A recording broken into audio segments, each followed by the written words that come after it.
Untuk korang yang tengah cari set combo casting kayuhan kanan guys, hari ni aku ada buat 3 set combo BC second hand. Kayu kanan kita ada Shimano Antares DC tahun 2016, kita ada Curado DC 150 HG dan juga kita ada Metanium MG tahun 2007 guys. Jadi dekat sini dalam set combo kita bagi mesin BC second, korang boleh pilih nak mana satu yang korang dengar tadi. Lepas tu kita akan bagi rod Yamato Ashira tahun 2025 dan harga semua aku dah siap tulis dekat bawah. Untuk spek ringkas rod guys, panjang rod ni 6 kaki, line dan 615 LB, fast action, ring guide semua Fuji, ada 2 piece, ada 1 piece. Jadi dekat sini yang first kita ada Antares DC 2016, harga dia 17, boleh nego lagi guys. Untuk condition korang boleh tengok lah. Ni tahun 2016. Condition memang cantik guys. Mesin memang kita dah test, memang sedap. Lepas tu korang tengok dia kayuh kanan. Kayu kanan 17 je guys, siap dengan kotak. Rod pula korang boleh pilih nak one piece ataupun two piece. Rod ni pula ada warranty 1 tahun. Jadi kalau patah rod ni korang boleh claim warranty guys, tak ada masalah. Yang kedua kita ada Curado DC 150 HG, harga dia 9 guys. Harga dia 9, boleh nego lagi. Ini pun kayuhan kanan juga. Korang tengok condition dia memang cantik guys. Ya ini cun, condition 9/10.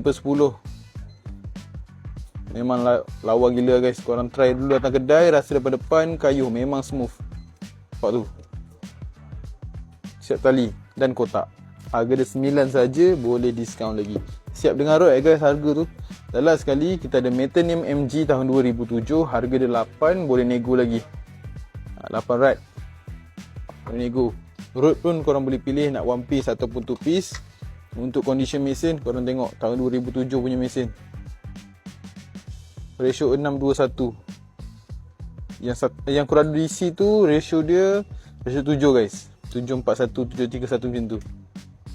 Ini 6:1. Jadi kalau korang nak spek yang lebih detail boleh terus DM kita, ataupun kalau korang berminat nak beli pun boleh DM kita jugalah. Korang boleh screenshot whiteboard ni, DM kita sekarang ataupun datang kedai terus di Orchid Tackle Kelang.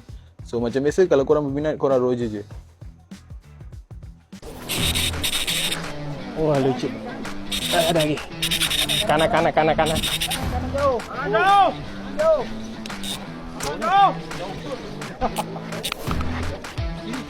Kiri jauh. Terus. Jauh.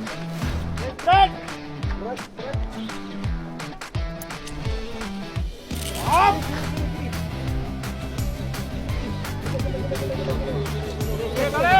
Kiri dekat dah.